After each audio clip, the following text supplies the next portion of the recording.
If you just now tuning in, hit the like, hit the subscribe, and hit the bell. GMS fam, the green room. Let's talk about it.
Hey, yo, GMS fam, the green room. What's going on, y'all, man? Happy Monday, or happy Friday, as I should say. Sorry, I was looking at the calendar, seeing what was happening on Memorial Day or Labor Day, whatever it is. But happy Friday. I'm glad it's the weekend. I hope y'all glad it's the weekend, bruh. It's time for us to talk some shit today. I hope y'all doing well, man. Hope your family's doing well. Hope you getting to the money. Hope you getting to the bread. Hey, you know we start out every show with peace, love, positive energy, good vibes, passing it forward. Hoping that you pass it along as well. GMS fam, make sure you tap in to that live chat. Let me know you are in here with us. I see you, Glittery Bubbles, Daryl, Wilt, Stumbling, King, Lukey is in the building. Shout out Just City. Let me know where you're tuning in from, man. Hey, here we go. We got to do it. We got to talk about it, man. First and foremost,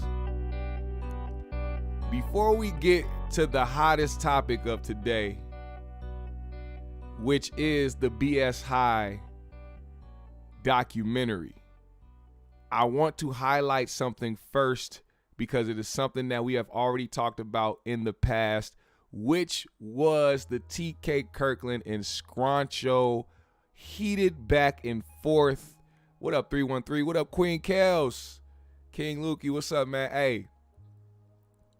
So, following behind everything that has been going on and seeing how these extra grown and even borderline elderly men, well, is 60 elderly? Is 60 considered the elderly? Because TK is 62 years old. I'm pretty sure he cracked the elderly label. For some reason, these guys felt like they wanted to act like they were 15 years old in the year 2023 and get on IG Lives and put the cameras up so that they can air out phone calls and all shit back and forth, which is also something that is very interesting. But we'll talk about that later. It ended up being a situation where TK and Scruncho got on the phone and it didn't go too well. TK informed Scruncho that the feds have now entered the chat.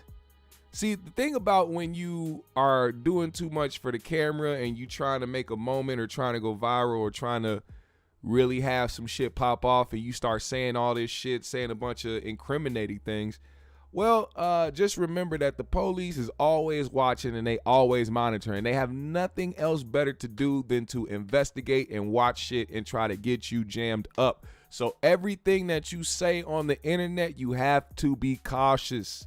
Also, try your best to try to learn the laws, because those things also will help you in these situations. See, Scruncho is one of those guys who stands tall on, you know, him being from the streets and him, you know, handling his business when he needs to and not being afraid to catch a fade. But within that has to come some type of common sense as well. You know, you got to understand that if somebody was willing to press charges on you the first time you laid hands on them, it's not out of the ordinary for them to do it again when you bring back up the situation, or even try to do it again years later. What happened was, and TK mentioned this on their live, when they got on the live together, that first IG live, he told Scruncho, do you realize that this is still an open case? They can come and arrest you for going around talking about how you knocked me out and did this and that. It is still an open case. And it's really TK's word versus Scruncho's word, because the first time he said he got knocked out, he said he got knocked out with a pipe. Now, the only people that know about that is TK, Scruncho, and whoever else was an innocent bystander in the vicinity. But I haven't seen nobody else come out and say that he didn't get hit with a pipe because I was there, or he did get hit with a pipe because I was there. Nobody else is corroborating neither of their stories besides them. So it's really their word against another. And really, when you hear the story, it sounds like TK got hit pretty hard and almost died, basically, that was the one corroborating story that both of them had. Scruncho said the same thing. He said he hit him so hard he fell back, hit his head, almost killed the dude. TK said he got hit in the back of the head with a pipe, fell, almost died. So here's where we are now. This video was posted by MREC TV. Shout out MREC TV. He posted this video of Scruncho and TK Kirkland on the phone, and it's funny how when niggas go from, oh, I beat your ass, let's meet back up and run a fade, and then when police get mentioned, now it's, oh, let's make some money together, when that should have been the initial conversation, and it shouldn't have been all that hype shit for the internet. But this is where we are now. Nigga in my life, homie. All right, bro. First of all, you being recorded, so be careful what you say. It's okay. No. I'm telling you this because I don't want the detectives to come for you, man. Because ain't nothing I can do because the shit's on tape. You going around talking about you hit me, and calling me, talking about, do I want to press charge? But you on tape saying you did this shit. Okay. What you want? What's your solution, TK? Let's get some money. Fuck the dumb shit. What you need? What's okay, listen. Fuck the goofy. Scruncho went from yelling and jabba jabbing to, hey man, listen, TK, let's make some money. Because at the end of the day, it's not feelings involved. It's let's get some money. I don't give a fuck about none of that. Yeah. 63. Wait, let me finish. I'm 63 years old. I don't give a man. But at the end of the day, what you want to do? Get some money.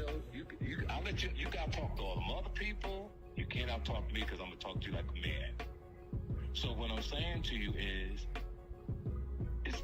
it's more deeper because you're bringing a negative thing into this comedy game, and the goal that you want from me to friend is you want to eat, you want to make money. Right. Let's talk. You don't want to be on tape boxing like you fighting Ali. You're a comedian. Man, just get to the point. I don't need you to school me on shit. Just tell me what you want to do. You can't talk to me like I'm a hoe. Just, yeah, that's what I'm saying. I'm not talking slick. You telling me, nigga, we two grown ass men. But you still talking. Yeah, but hold on. We can get a bag. But listen, Scruncho, TK is 62 years old. Respect your elders when he's trying to put you on game. No, okay, you don't have to worry about my bag. My bag ain't bad. But let me just say this, TK. Let me just say this. Look, I say this, cause yeah, let's do it. We could get a scrappy head up, and let's get a bag out of it. They already offered some money. We can't get a bag? He said that's corny. and quite frankly, it is. I agree. Now, here's the thing. Do I agree with TK trying to press charges and get the police involved? No, I don't. But I do agree with the fact that it is corny to try to do this shit for money now, because now it seems like that was the plot from the beginning. Go on the 5150 show, say all this shit, stir up all this drama, have all these people talk about it. That's what's going to hype it up. And then now we get to the point where, okay, let's make some money. That always, bro, this is the textbook shit that I'll be talking about when you see all these beefs happen and you see all these IG lives and all this shit back and forth going on. I always feel like this shit is set up in a way where they just know that they can get money off of it because people like the controversy. But see, the shit can go left when the motherfucker ain't in it with you. TK is not in it with you. TK is like, nigga, fuck that. You said all this shit. Now you have to reap what you sow. You have to deal with the consequences of trying to go viral and doing all this shit at the tender age of how, I don't even know how old Scruncho is, but it doesn't even matter how old he is. It doesn't even matter how old TK is. The simple fact that they're two grown men doing this for the internet, it just it puts a stain on both of them. Man, 100,000. So you rather fight me for, you rather meet up for free instead of fighting for 100,000. I said you want to meet up for free instead of fighting me for 100,000.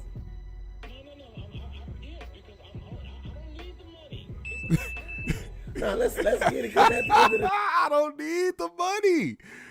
Jay, I can respect that as well. TK is like, we could fight head up for free. I don't need the money. Let's square this once and for all.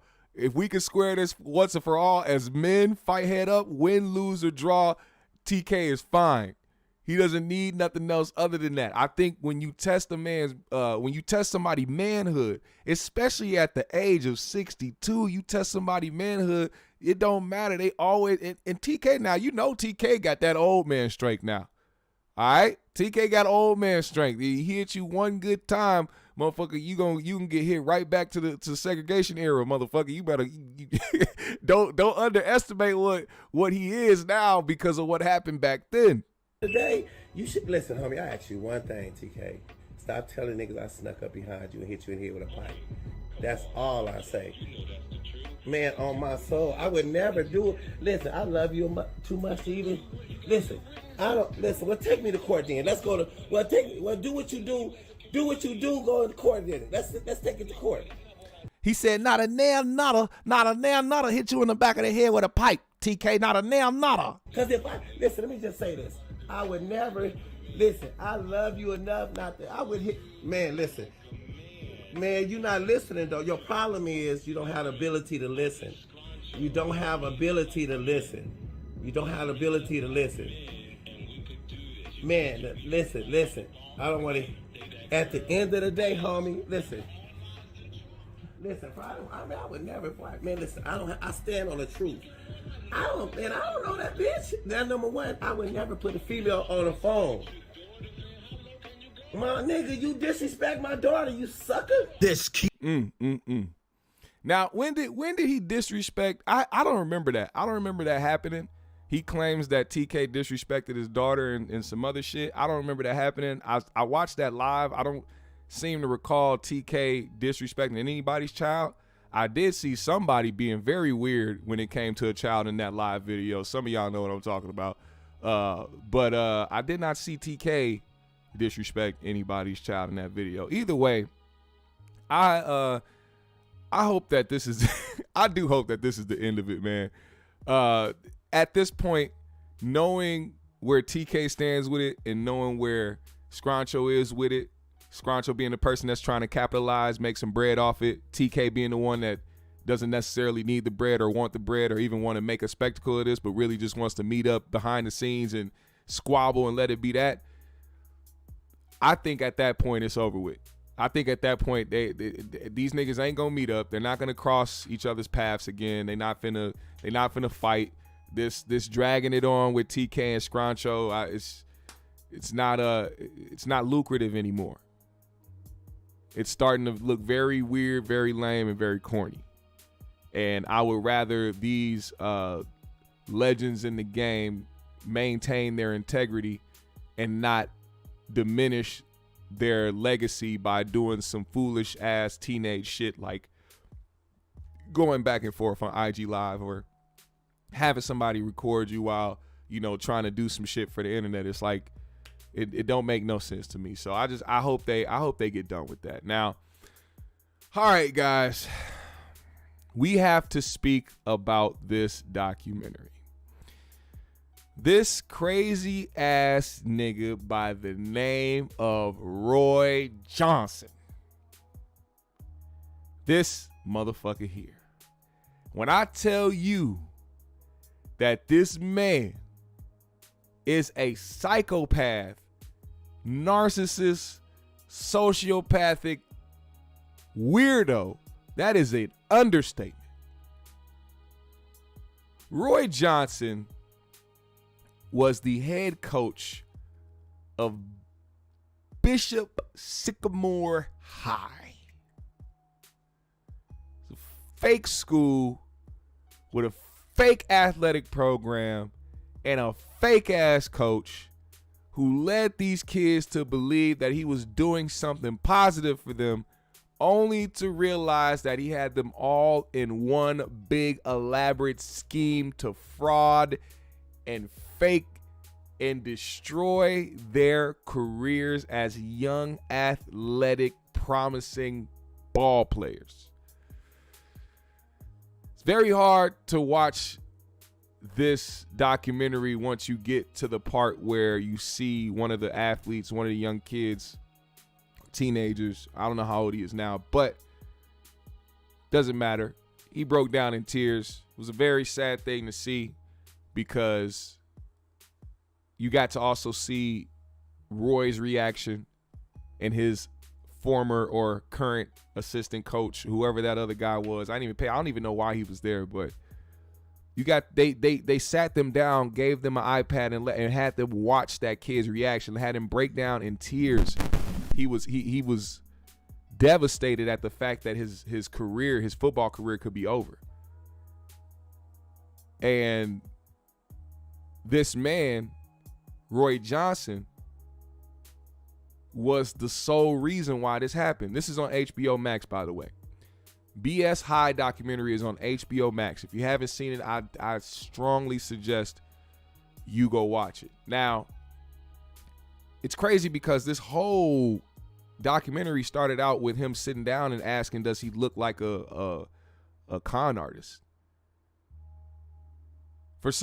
Like, you know you a fraud, or you know you a scammer and a con artist when you have to sit down. The first thing you ask the people around you is if you look like a con artist, and then proceed to say that you took classes or you did a webinar or something like that of how not to look like a con artist or a fraud or some shit, and how in the different body languages and shit, body language classes and shit, and asking if he looked like a fraud.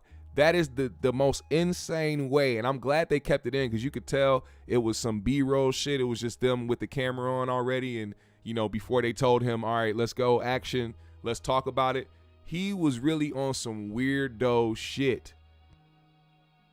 He lied, he scammed. He even had these kids fill out PPP loans so that they can pay tuition. Their tuition for this fake ass school was $12,000 up to $15,000 for each player. But you're taking in players whose families don't have that money.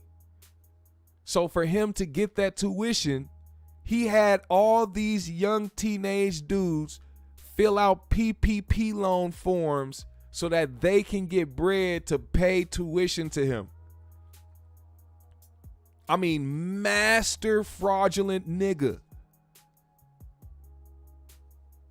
You had them do the PPP loan shit so that it wouldn't come back to you. Even though you clearly made them do it, it's on them now. Now they have to deal with the consequences of doing the fake PPP shit because somebody coerced them to do so. Had them put out businesses in their names to pay tuition to a fake school. This man was going around putting these kids, having them stay at hotels and doing these loopholes where he didn't have to pay for 90 days. Doesn't mean you don't have to pay, But for those 90 days, for that 3 months, which is also pretty much the length of a high school football season, he was having these kids stay in the hotel for free and not paying. The hotel staff seeing the kids walking out the hotel being like, hey, you know, so-and-so hasn't paid us yet and we need our money and all this other shit. Having these kids go around the grocery stores, robbing the grocery stores and shit because he didn't have money to feed these niggas while they was out in different places. These kids was robbing Walmarts and taking noodles and TV dinners and shit so that they could eat. This man had players on the think about this. Every team, whether you be football team, basketball team, baseball team, hockey team, does not matter. If you play in an organized sport, professional, high school, college, whatever, your team has to have a trainer. They have to have medical staff on hand because it is inevitable that somebody will get injured. Bishop Sycamore did not have an athletic fucking training staff. They did not have medical personnel. These kids were on the field playing legitimate teams who were really being trained and really practicing and really doing their shit and getting injured, tearing their ACLs, going to the sideline and having their coach tell them, well, if it don't hurt, man, go back out there. One of the players got injured in the end zone, tore his ACL, and the only person to go out there that was considered the training staff was the mother of the quarterback. She wasn't documented as a trainer or medical staff. That was just the only person that he could find to do it. That's right. They were ordering rotisserie chickens and bailing on the order. This is what they do. Here's the trick that they was using. They would go and order a whole bunch of rotisserie chickens, right? And rack the bill up hella money, man, like $300, $400, some shit like that worth of chicken.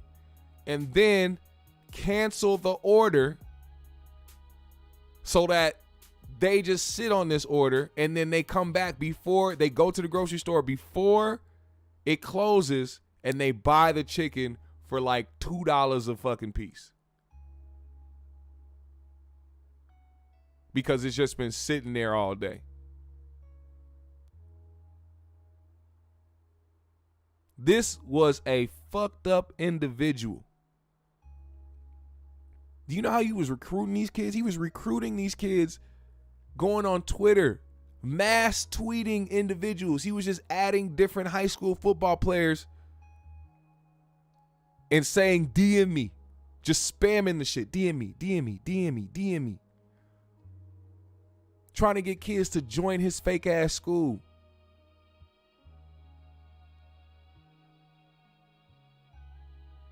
Hey, oh, hold up. NBHJ, hey, hold up. He said filming this documentary was fun. I'm the dude from the outro song JD. Yeah, I just tweeted my guy. Actually, we have somebody right here, right now, who actually played for Bishop Sycamore High School. Hold on, man. Let me get your name right. Let me make sure I get your name right. Justin Daniel, aka NBHJ, who is also now taking on a musical career. Very dope music, by the way, man. I did enjoy that song at the end of it. I hope you continue to push forward, and I hope you continue to do what you do and stay inspired and, you know, stay encouraged to want to do something better for yourself and for your life and for your family, man. I can't say enough sorries about the shit that happened to y'all. You know, that shit fucked me up watching it, just to see that y'all had so much potential to only have it be left in the hands of somebody that really didn't give a fuck. So I really do hope that y'all good, man. I'm gonna reach out to you because I would love to interview you on my show just to talk about some things. You know what I'm saying? I don't know if you tired of interviews or, you know, whatever the case may be, but I'm gonna reach out to you. I got your Twitter and shit. I'm gonna make sure, you know, we link up and talk about some shit, because I also want people to, you know, really be put on to what you doing now. You know, a lot of y'all really do deserve to have that recognition and to be uplifted and really appreciated the way that y'all should have been. You know what I'm saying? We as black individuals cannot be the reason why our black youth don't excel. That man had a job to do. You know, Roy Johnson had a job to do. He was supposed to lead these young men to something more promising in life. You know, it's reality that not everybody's gonna make it. You know what I'm saying? Not everybody's gonna get to the NFL level or whatever the case may be. But you're supposed to inspire kids to want to thrive, to be the best that they can be. And I saw towards the end of that documentary that a lot of that shit broke a lot of kids down. And, you know, you being one of the ones that continue to strive and try to stay on a path to do what you do, I commend that. You know, it shows a lot of strength, man. It shows a lot of courage, and it shows that, you know, you really want to have a purpose in life. So I appreciate you, man. Salute to you, man. Salute to MBHJ. Now I'm gonna play some of these clips from the documentary of some of the things that he was saying, man. This shit is crazy, man. We get our ass kicked. They plaster me all over there, call me all types of names. The New York Times writes a story about me, calling me crazy, calling me this. I'm a con artist, all that. We still win. You know why? Because that gang got me on the phone with Michael Strahan, and now I'm talking to you. I love it when a plan comes together. What the So the nigga did it for clout. The nigga did it for clout. And I saw this was at the end. I believe this was at the end of the documentary or towards the end when he started trying to talk about what this did for him. See, that's how you know you're dealing with a narcissist and that he really didn't give a fuck about the kids that he was trying to lead out here. This nigga only gave a fuck about the fact that he was getting recognition from it. Fuck where these kids end up and where they land in life. I'm talking to Michael Strahan. I'm on ESPN. Now I have a documentary on HBO Max. He even talked about how he's gonna have more opportunities and be able to do more shit with his career because of this. He doesn't give a fuck that people know he's a con artist and know not to trust his ass or even give him an opportunity. He just knows that somebody is gonna do something for him. And I also, you know, I want to point this out because I seen Joe Budden talked about him and talked about the shit. And I understand, you know, his meaning when he talks about they just podding and shit like that. But certain things you shouldn't want to put in the atmosphere because some people actually may take after you and how you feel and what you may want to do.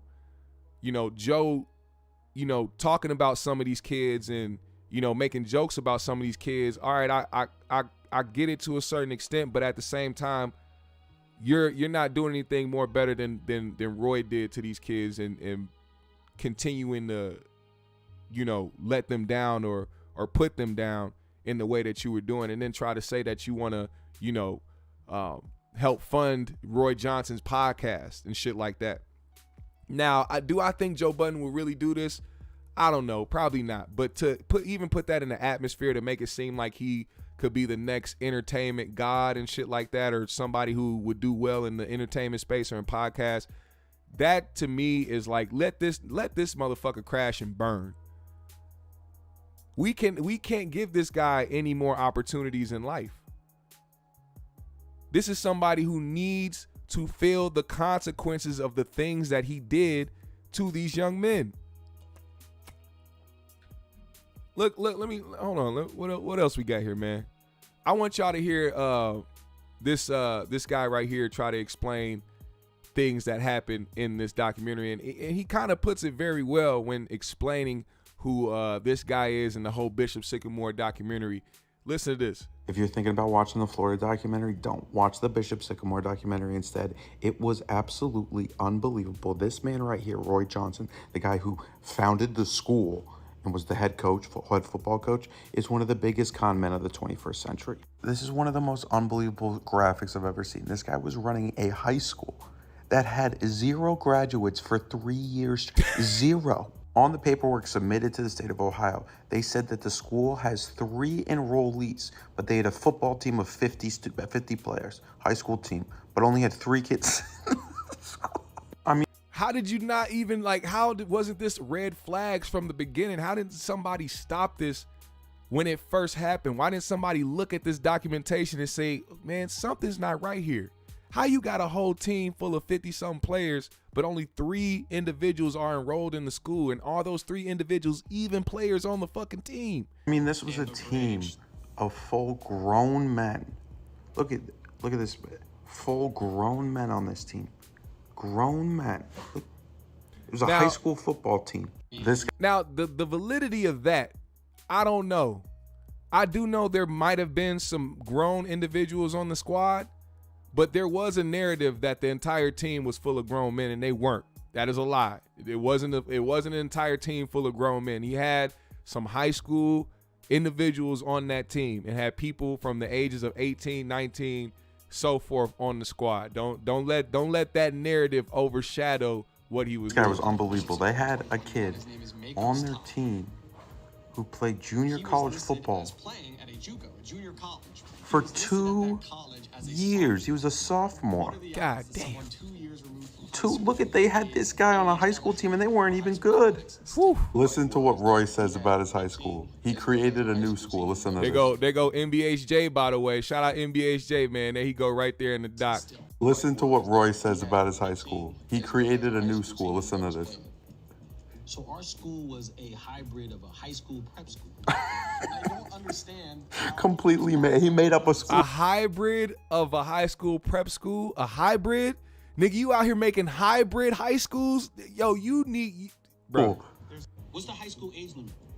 Does anybody know? You know what? I'm going to skip this because I want y'all to hear him clearly say this shit when he talks about the high school age limit.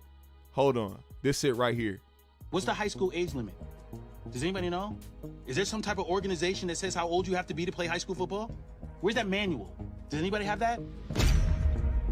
In OHSAA regulations, you can be 19 years old and play. The day you turn 20, you are no longer eligible to play high school athletics.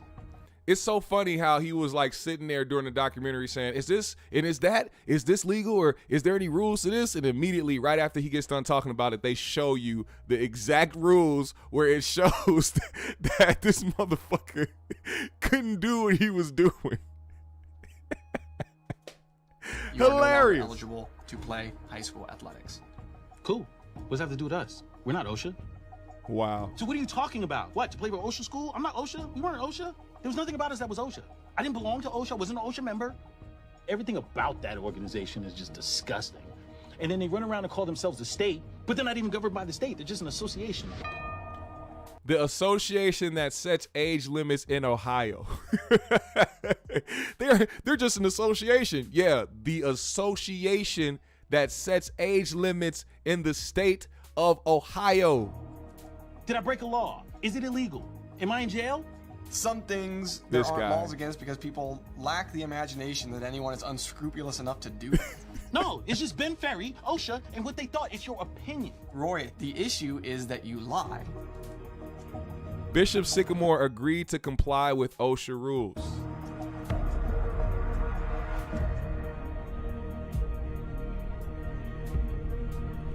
They had to sign documentation, the Constitution, bylaws, and regulations of the Ohio High School Athletic Association, and the handbook for officials are a part of this contract that he had to sign on behalf of his fake ass school, Bishop Sycamore. Most honest liar that I know. He's the most honest liar that he knows. Let a liar tell you some dumb shit like that and try not to smack their ass. So if you ask me if I'm a liar or have I lied, yeah, absolutely. But I would tell you that my core value is loyalty. So I wouldn't lie to somebody I'm loyal to, or more importantly, I don't think I would lie to somebody who is loyal to me. Roy will tell you he's a liar. And then Roy will say, I'm a liar, so I know that I need to tell the truth about XYZ because you'll just look into me because I'm a liar. Master manipulator. That's why I'm keeping this picture up. As he talks, I want you to just see this image in your head as he speaks, because the fact that he took a class on body language to try to manipulate people with body language because he knows that him just talking isn't enough to convince people because you're clearly a fraud and a con artist. I need y'all to see this image of his face while he talks just so you know where his mind is 100% of the time. I will not lie about something I can prove. I'm not going to tell you that we did something and we didn't when I can prove it. But you're comfortable to lie about things that can't be proven. Yes. So in other words, motherfucker, I'm not gonna lie to you if you can prove it, but if you can't prove it, nigga, I'll lie my ass off. Now, he also got put on blast for being a very violent individual. They brought up his domestic past, his girlfriend. There was a whole court case around him. He was arrested, everything. His ex-girlfriend claims that he was abusive and that he put hands on her and all types of shit. He sat here, and once again, this is why I played that last part so you know what I mean. He sat there and said he did not abuse her physically, but a player of his, which is this kid right here, I really enjoyed his parts when he spoke in this documentary. But he explained that he used to live with his coach, Roy Johnson, and that he witnessed firsthand, in person, him put hands on his girlfriend. And then proceed to tell the kids, because it wasn't just him at the house, it was other players that played for him at the house that seen this.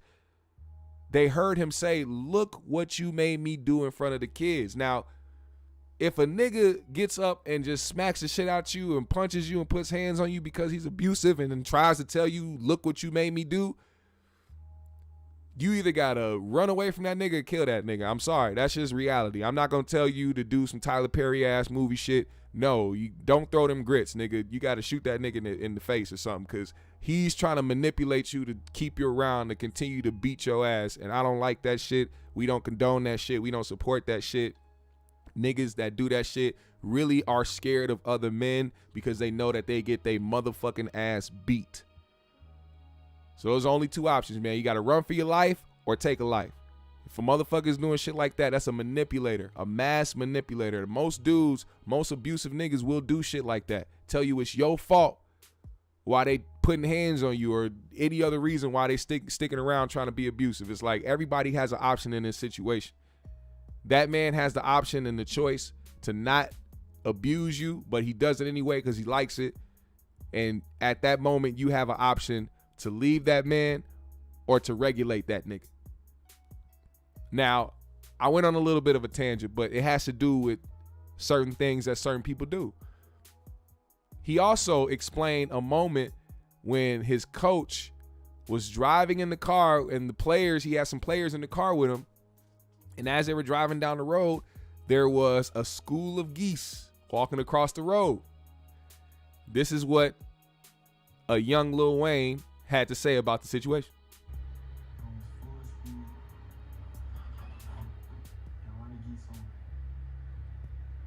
He said he went full speed when he seen the school of geese and proceeded to run them over.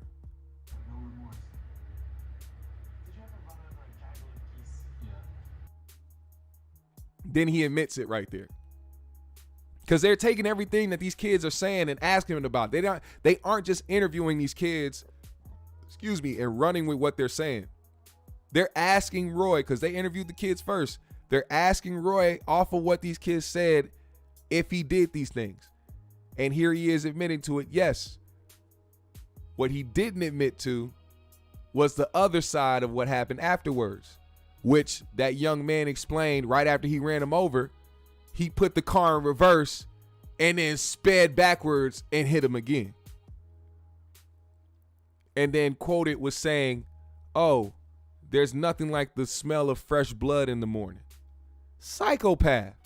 Also, let's not dismiss the fact that he apparently, now this is by what he said. Apparently, there was a homeless man who was stealing out of his car while they were shacked up at a hotel for free. And he walked outside with his players to confront the homeless man for stealing out of his car. And do you think he snapped on the homeless guy? Do you think he grabbed him and pushed him back and said, get the fuck out of here, and had him run away? Or do you think, what do y'all think happened? If you didn't see the documentary, well, let me just enlighten you. He proceeded to take off his belt and beat the homeless man in front of these children, and then told the children to jump in and get their licks in as well. They jumped this homeless guy. Now, I know some people out there are going to be like, well, he should have been stealing out the car. It's very true. It's very true. You do got to pay the consequences for certain things that you do, whether you homeless or not.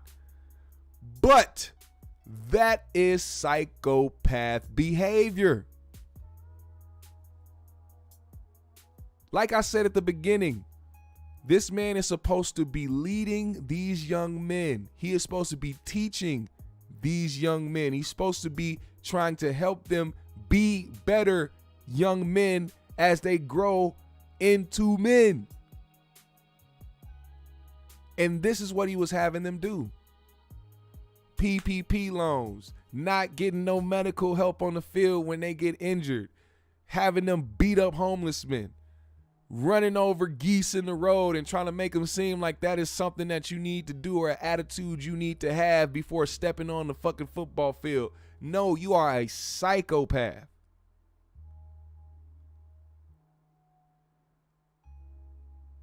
He said he double tapped the geese. Yeah, he did. Acted like them geeses was zombies. He said, no. You got to do. Went backwards on their ass. That shit's crazy. That's insane behavior. Now, like I was talking about earlier, there was a young kid who showed up and he broke down during the documentary. It was probably the saddest moment of that documentary. Young man who expressed that he doesn't cry like that. He's not a crier. He doesn't do that, especially in public. You know, and then all of a sudden it kind of just took over him. You know what I'm saying? When when you're emotional and when things like that hit you, you can't really control your emotions in that way, especially when something that important that you spent your life up until this point doing, that's hard, bro. That shit's hard. That's a hard pill to swallow, bro. It's hard to move on with life knowing that there was something that you knew you had the plan to do and somehow the devil crept up and beat you to it. And he came in the form of Roy Johnson. That young man feels like his career is over, like he'll never get to see the NFL. And even though I said that it's not promised for a lot of people, his potential, the fact that he could have potentially found his way to be a professional football player, but ended up at Bishop Sycamore High School, that has to hurt. And when they showed him talking about it, this nigga here, Roy, got up and walked away like he was being attacked. And this man was sitting there like, damn, I can't believe I saw what I just saw. This guy really was the one that was kind of showing remorse, even though I don't know why his dumb ass is still standing next to this dollar store Kev on stage. But this motherfucker got up, walked away, forgot he was mic'd up, and still trying to talk about, man, that's bullshit, man. Get that shit out of here. You didn't even score against so-and-so, and literally turned it around against that kid who felt like he was done wrong, and rightfully so. That is a valid feeling. You got duped.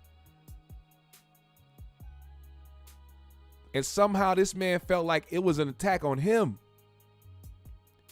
And even crazier, bro, they start showing some of the things that some of the kids was doing, afterwards. Some of the kids actually went on to colleges and to play football at certain schools.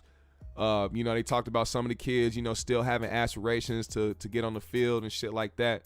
But the one guy, man, Trillium, I think his name was, he was the quarterback for Bishop Sycamore. And he was one of the main kids that was talking during the documentary. And what happened after that shit with Bishop Sycamore, he felt like he couldn't, get another opportunity. And then once he found it, Grambling University hit him up at HBCU, somewhere he was trying to go. They hit him.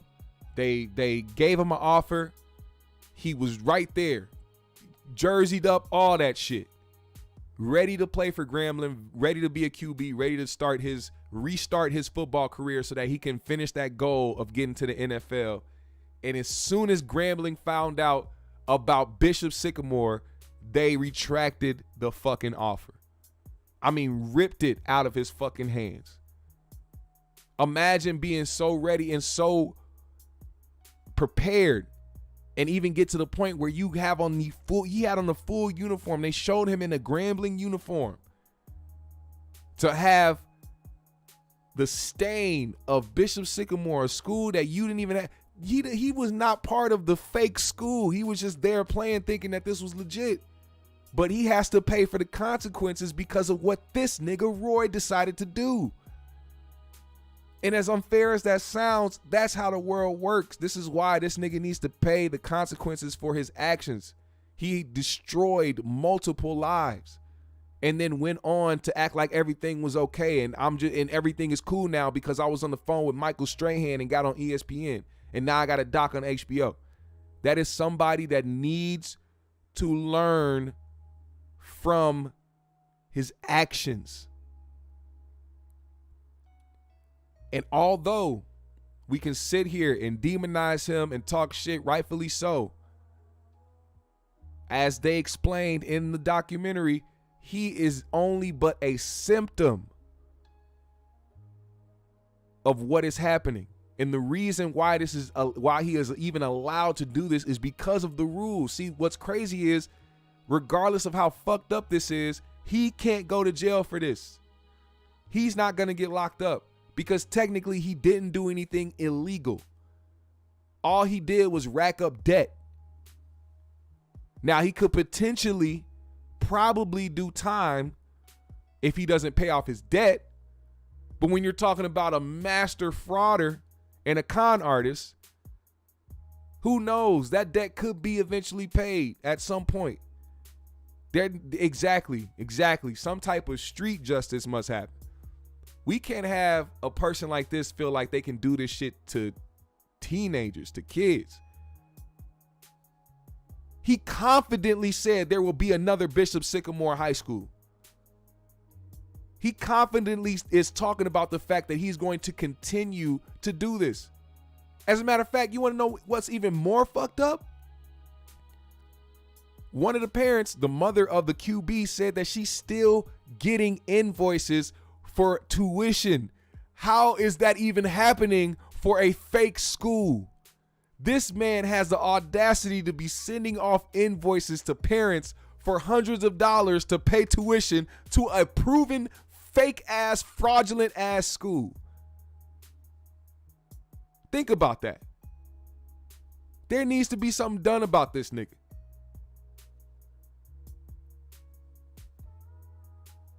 Oh my God.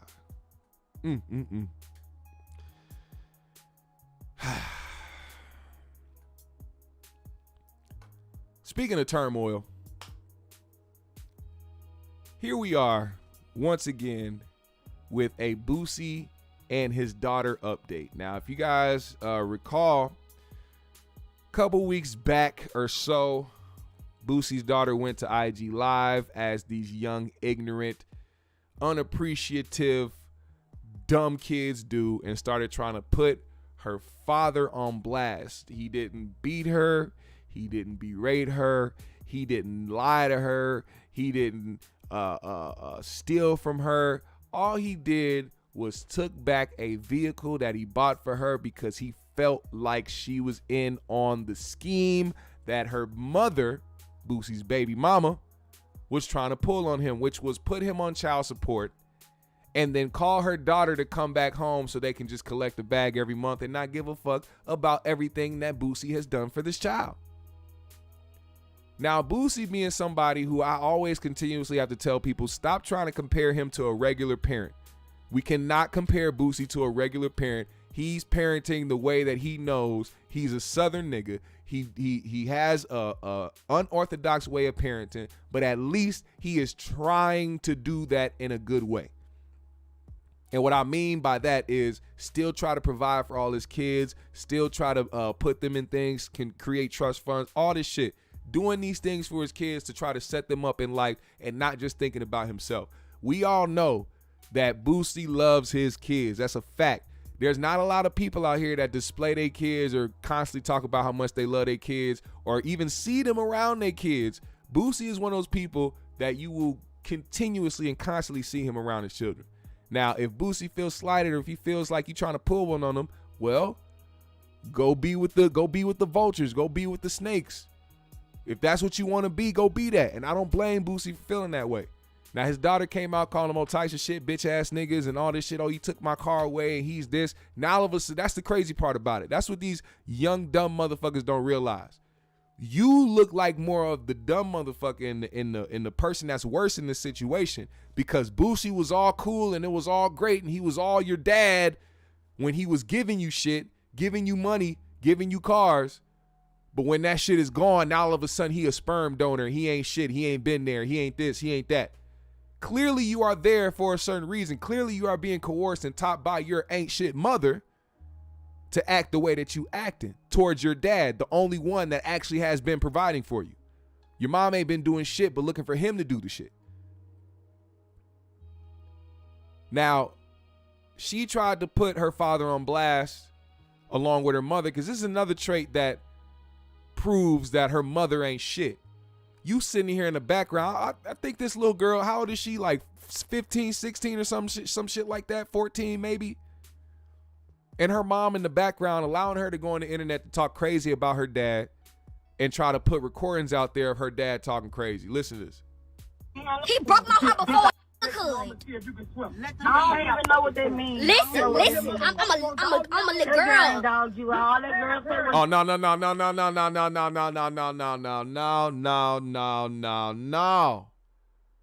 Don't try to call yourself a little girl now. Don't call yourself a little girl now. You on the internet talking crazy like a grown ass motherfucking woman, talking crazy to your fucking dad like a grown ass motherfucking woman. Don't try to pull that I'm a little girl now when niggas start barking back.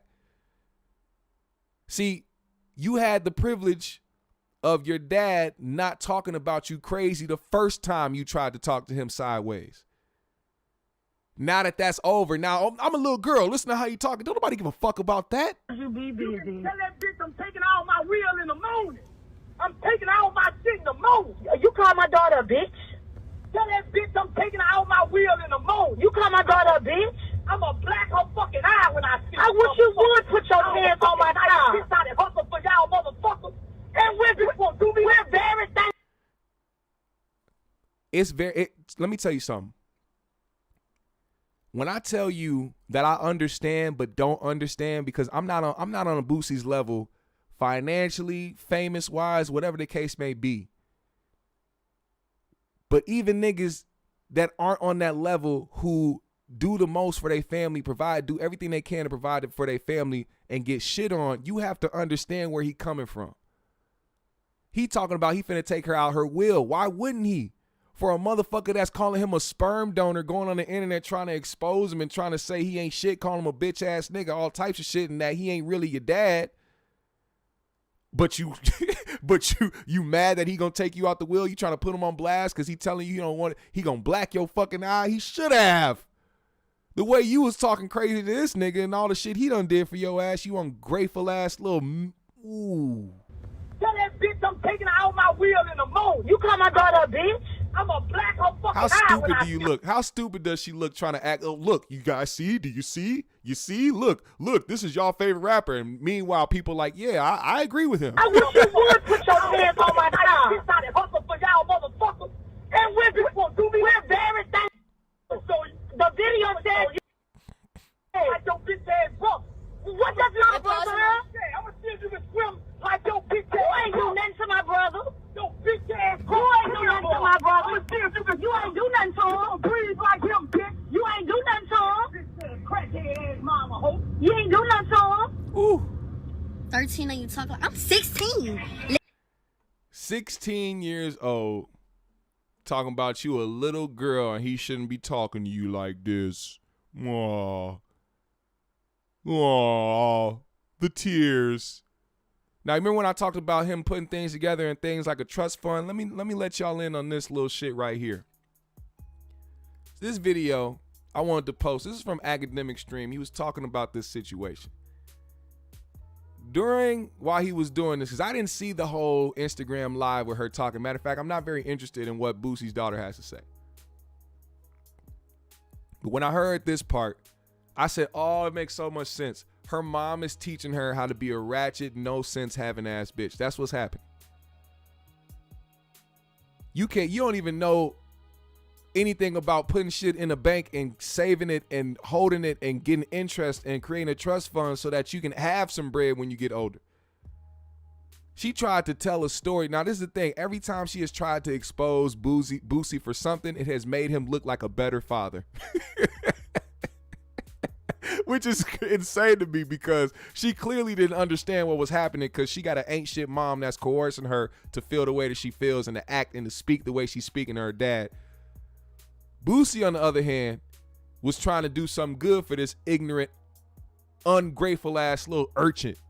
When I was 15, I had a big old block party. Everybody in Bjork could vouch. I had a big old block party. This man gave me a big old stack of money. 5 bands. He gave me a big old stack of money, y'all. Guess what? Soon as everybody left, guess what? He got that back, put that in a bank account. I couldn't even use it. Come on now. I've been getting stuff took from him. So y'all... I think that's called a trust. Yeah, he gave you the money cash, probably to flex for his friends, but he probably put it in a trust account because you're a child and he didn't want you to fucking use it or run through it or your mama to just take advantage.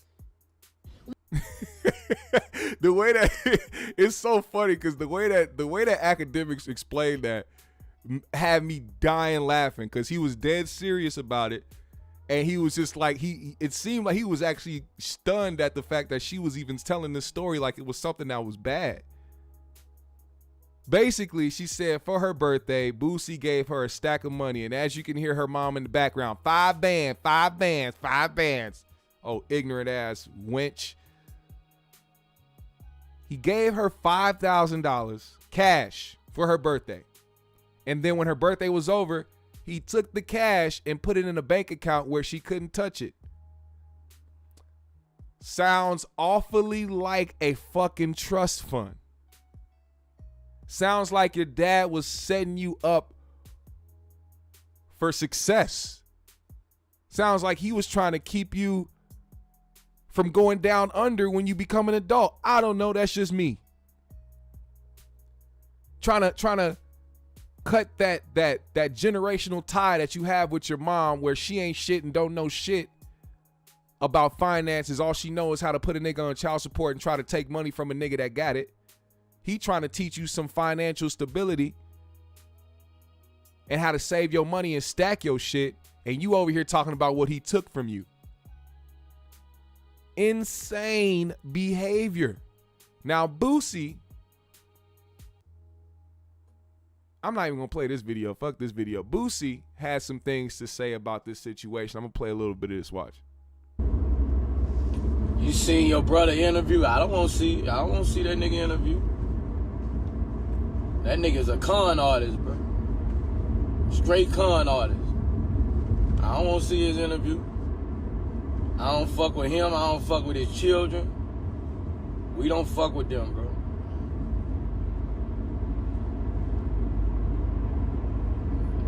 I'm gonna black. I told her that a couple times. Fucking right, I told her that a couple times.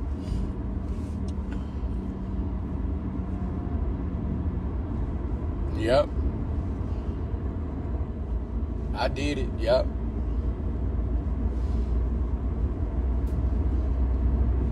Yep. She was embarrassing the fam. I mean, she was giving her body away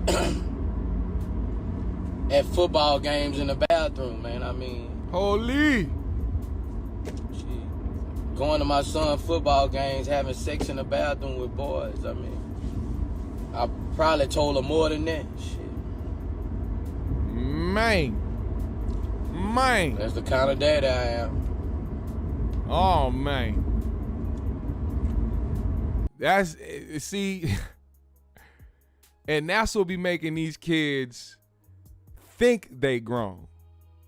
Because you out here getting back shots in the bathroom at the tender age of 15, 14, and 16.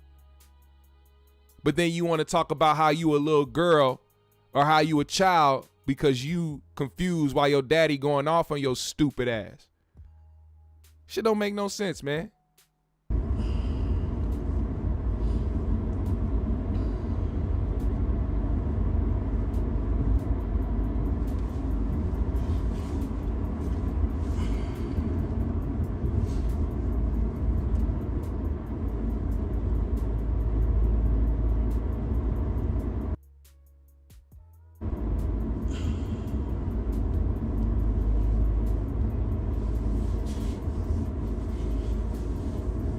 Boosie be hitting them long pauses for no reason.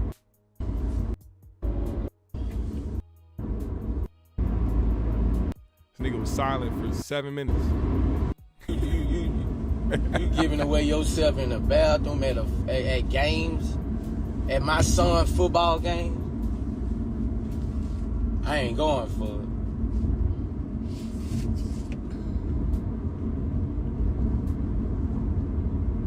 I don't regret nothing I said.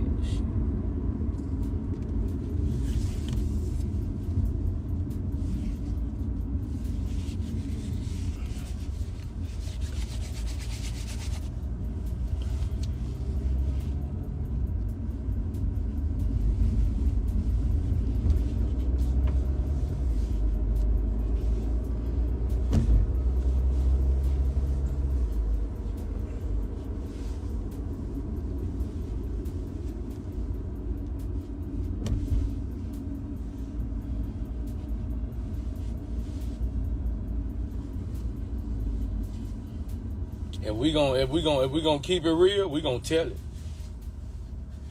We gonna tell it. We gonna keep it real. We gonna tell it. That shit hurt me. We gonna tell it. I raised them to be. I raised them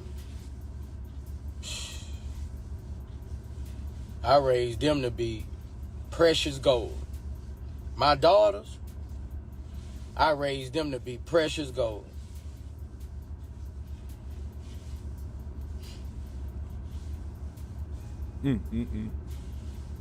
That's gotta hurt, huh? Time.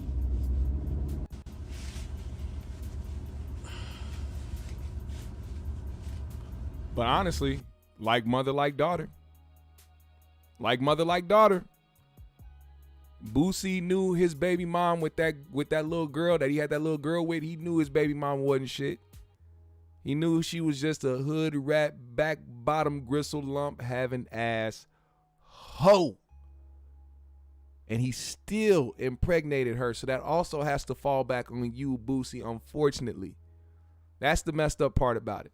These are the consequences you have to live with as a man when you decide to do these things. When you decide to ejaculate inside of an ain't shit bitch, this is the consequences you will have to deal with. And it's unfortunate, man. Learn from Boosie's situation, man. Before you bust that nut, please remember that you could be just like Boosie. Now, I was going to play some of this, but we are running out of time today. So, as promised, that I promised to a couple people on my IG Live, I am going to do a full show review on this Dr. Frances Cress Welsing lecture. All right. This is a lecture that she had back in 2010. She is now deceased, but I think that this was probably one of the most important lectures that I've ever seen in my life. I haven't written down notes or even entertained a lecture since high school. I watched this entire lecture, 140 minutes. Now, this part right here, there's like 140 minutes, or I said 140, an hour and 40 minutes of her lecture, and then there's probably like another hour or so of people asking questions and her, answering them. But man, I took down five pages of notes, man. 5 whole pages of notes I took down while dealing with this lecture. So we gonna get to it. We gonna get to it. We gonna get to the lecture. We gonna get to this shit. We gonna do it. I want to say Sunday. So make sure you pull up on me Sunday, because Sunday is gonna be a learning day. It's for all my black folks out there. This is something that needs to be heard. I know some of y'all may have seen it. Some of y'all may know her work, but I want to make sure that we display this on this channel, man, and we actually make a day out of listening to this and going through it. So join me Sunday.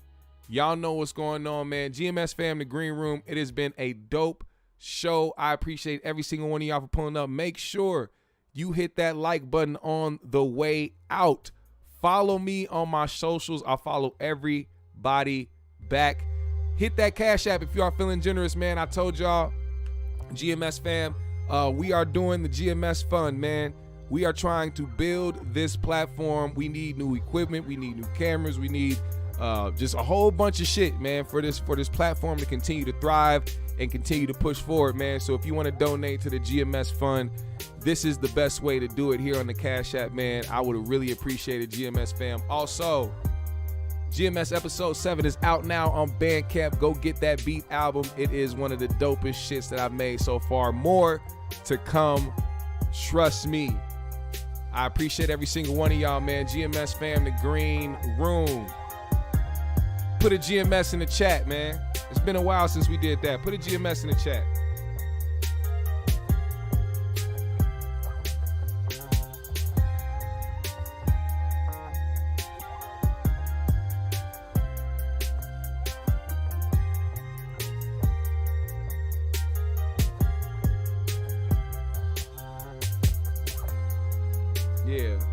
Yeah. Goofy bitch. I need it all.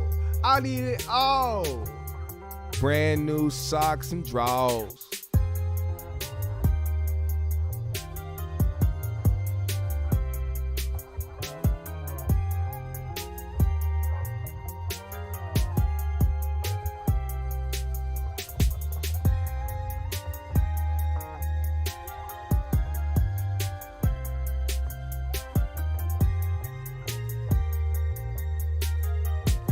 Hey, I'm gonna hit the State Fair this weekend too, by the way. Sunday, man, that's the day. If you in Minnesota, pull up to the State Fair this Sunday.